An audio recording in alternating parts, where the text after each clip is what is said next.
पहलू होती हैं और एक पहलू बिगड़ जाए, एक सिक्का बिगड़ जाए एक पहलू एक तरफ का, वो कहीं चलेगा भी नहीं। इसलिए दो पहलू होते हैं स्त्री और पुरुष। तब स्त्री और पुरुषों में मतभेद हो जाए तो घर कभी चल नहीं सकता है। स्त्री का मत अलग हो जाए, पुरुष का मत अलग हो जाए तो घर संसार की तरफ बन जाता है। इसलिए स्त्री और पुरुषों में भाव पैदा होने चाहिए, अच्छा जीवन होना चाहिए, जीने का सौभाग्य ऐसा मिलता है कि जीवन में बड़े पुण्य और कर्म की तमाम जोड़ी मिलती है। तो यही दो पहलू ज्ञान और वैराग्य। जिसके अंदर ज्ञान होता है वो वैराग्य अपने आप कर लेता है। ज्ञान, वैराग्य, जीवन और भक्ति।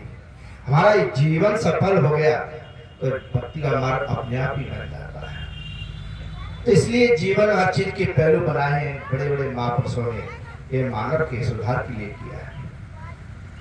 आज 1358 में कबीर साहब पैदा हुए। देश की बड़ी हालत गंभीर थी, एक दूसरे में बड़े परेशानी थी, एक दूसरे में बहुत बड़ी परेशानी थी, एक दूसरे से विचार नहीं मिलते थे। तो 1358 कबीर साहब ने मानव और जीवन पर समानता का काम किया। ऐसे ऐसे महापुरुष हुए कि मानव और जीवन समानता का काम किया।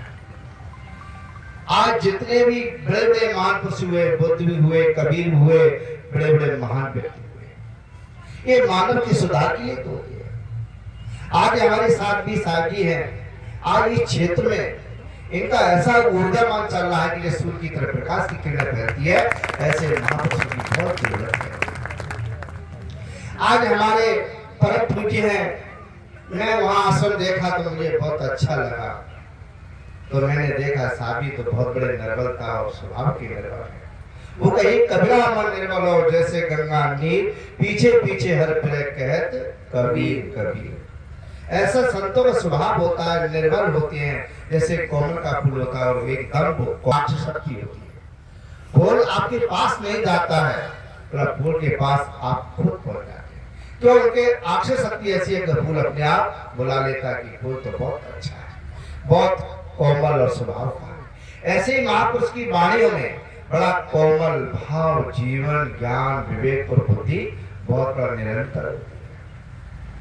आज बड़े बड़े महापुरुष राजाओं ने अपनी गद्दी छोड़ी, राजा बत्री हुए, जड़ व्रत हुए, बड़े बड़े ऐसे गोपी चंद जैसे राजा ने अपने राज को छोड़ करके संत बने, समाज की दृष्टि के लिए बने। ये समाज सदियों से बंधन में और गुलाम के दायरे में ये रहा था कि शिक्षा से वंचित रहे, को शिक्षा मिली भी नहीं थी।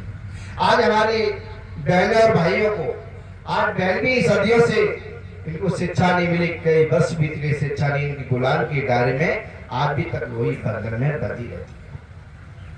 जब सदगुरु कवि ने इसलिए बंधन को मोड़ करके सबको स्वतंत्र बना दिया और आप कहीं भी जाइए, हक और अधिकार सबके लिए समान दृष्टि से सदगुरु ने ये मार्ग दिया है।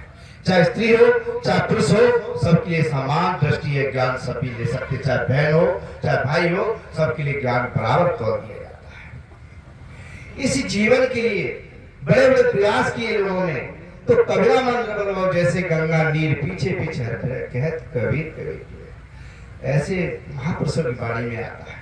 इसलिए सदगुरु कबीर क्यों कहना पड़ा कभी सदगुरु कबीर को, भाई भूल मिटी गुरु मिले पारक दे लखाए, कहे कबीर भूल की औषधि पारक सबकी भाई। भूल मिटी गुरु मिले, हमें गुरु नहीं मिले, गुरुआ लोग मिले। ऐसे गुरुआ लोग मिले कि उसमें उलझा दिया। इसी गाने में कोई बीड़ी, पुड़िया, तंबाकू, गर्ज, गांजे, अफीम इसमें ही लिपटा दिया, तो हमें मार्ग नहीं दिलाया। तो भूल मिटी गुरु मिले। गुरु ऐसे लोग, कई लोगों ने गुरु बनाए। हमने देखा कि गांजा बीड़ी पीते हैं। एक बार क्या हुआ, मैं गुजरात में था, एक बड़ा मठाधीश मंडलेश्वर आ गए, उन्हें अपनी सिगरेट मिलकाई और अपने धुआं उड़ाना शुरू कर दिया। तो मेरा नंबर 2 बजे के बाद आने था वो। तो जब मैं जैसे आया वहां के बोले कि बापू देखो ये मंडलेश्वर बोला ये बीड़ी पीता है और यहाँ सिगरेट ढोक रहा है। तो मैंने फिर जाके अपनी बात रखी। तो मैंने कहा कि ये आप इतने बड़े महान मंडलेश्वर हैं, बड़े ज्ञानी पुरुष लगते हैं, और आप ही दुर्गण गंदगी दुर्वासना फंसा रहे तो जीव का मार्ग तो कल्याण होगा। तो इसलिए कहिए कि भूल मिटी गुरु मिले पारक दे लखा। ये पारक सिद्धांत है। कबीर साहब का ऐसा सिद्धांत है कि साइंस और विज्ञान की तरीके से इसका निचोड़ करके देता है। आपने प्रैक्टिकल किया है, जैसे एक मिट्टी का चूहा बना दिया जाए और यहाँ बिठा दिया जाए और इस बिल्ली को छोड़ दिया जाए, चूहा खाएगा क्या? नहीं खाएगा। तो इसके अंदर बिल्ली के अंदर इनके अंदर विवेक और बुद्धि है, उसके अंदर विवेक भी है और बुद्धि भी है।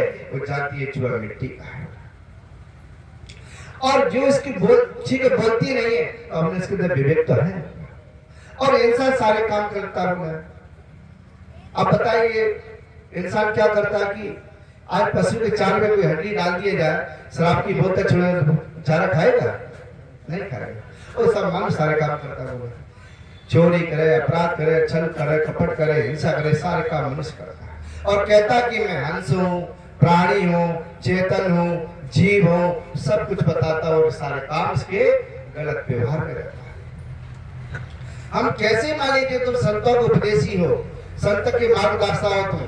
बोला मुझे तो लगता कोई फर्क नहीं है तुम्हारा, सुनते तो है। बोले इधर से उधर निकालते रहते। बोले बाबा बहुत अच्छा बोल गए, बहुत बढ़िया भजन बोला।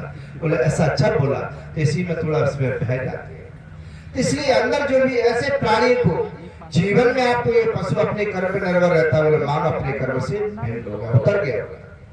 पशु जैसा मिलता है वैसा खा लेता है, वैसा मिलता अपने जीवन को चला जाता है छोड़ करके शरीर को और मानव सारे काम करता है। ये मानव के लिए तो ज्ञान बताया है, मानव के लिए तो वेद लिखे हैं, मानव के लिए सुधार के लिए उनके जीवन का कल्याण के मार्ग में सारे ग्रंथ बनाए और मानव उसमें एक भी मानता है। ये क्या दिशा है आपकी जीवन में?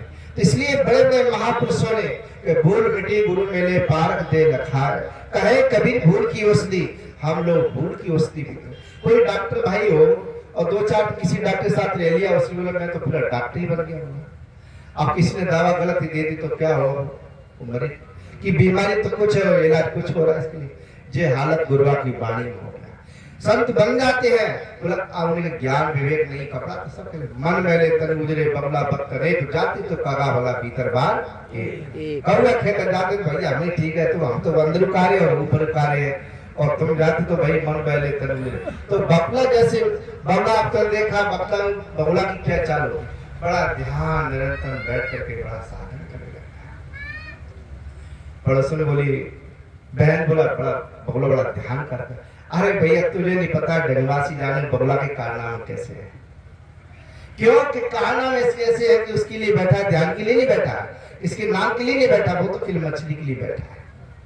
तो मछली का घटक करके अपने आप को खा के पेट भर लेता है। तो इसलिए मन वाले तर उजरे बगुला बख्तर एक हो जाते तो कागा वाला भीतर बार एक।